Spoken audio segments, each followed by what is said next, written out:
আসসালামু আলাইকুম। আপনি সাদিয়া? ওয়ালাইকুম আসসালাম। জি, আমি সাদিয়া। ভাইয়া আপনার কথা বললো আপনার সাথে দেখা করতে, তাই আসলাম। আসলে আপনার সাথে কিছু জরুরি কথা বলা দরকার।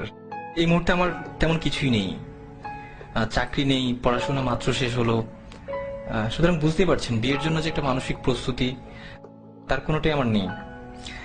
আর আমি জানি ভাইয়া আপনাদের ফ্যামিলিকে অনেক পছন্দ করে, এই জন্যই ভাইয়া চাই যে আমি আপনাকে বিয়ে করি।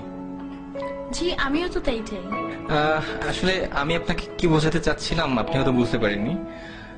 বাবা মা মারা যাওয়ার পর থেকে ভাইয়েরা আমার দেখাশোনা করেছে বা এখনো করছে, কিন্তু এই কৃতজ্ঞতা স্বরূপ তো আমি আপনার মতো একজনের ভবিষ্যৎটাকে অন্ধকারে ঠেলে দিতে পারি না।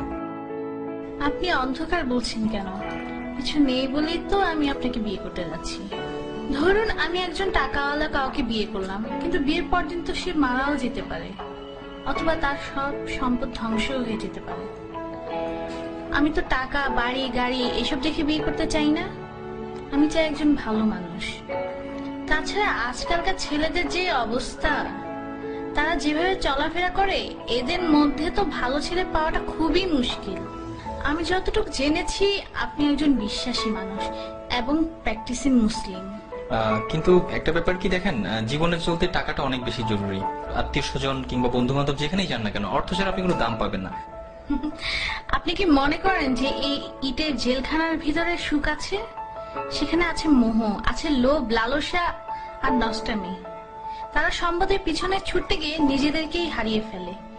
স্বামী স্ত্রীর মাঝে কোনো ভালোবাসা নেই। বাবা সন্তানকে দেখতে পারে না, সন্তান বাবাকে দেখতে পারে না। আমি তো এমন চাই না। আমি চাই একটুকু জান্নাত, যার তুলনায় এই দুনিয়ার সমস্ত সম্পদ খুবই তুচ্ছ। আমাদের বিয়েটা ছিল খুব সাধারণ।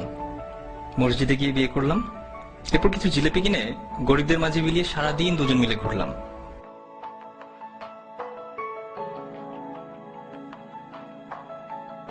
আপনি জানতে চাইতে পারেন কি ছিল আমাদের মাঝে? কিছুই না, একটি শক্তিশালী বিশ্বাস মাত্র।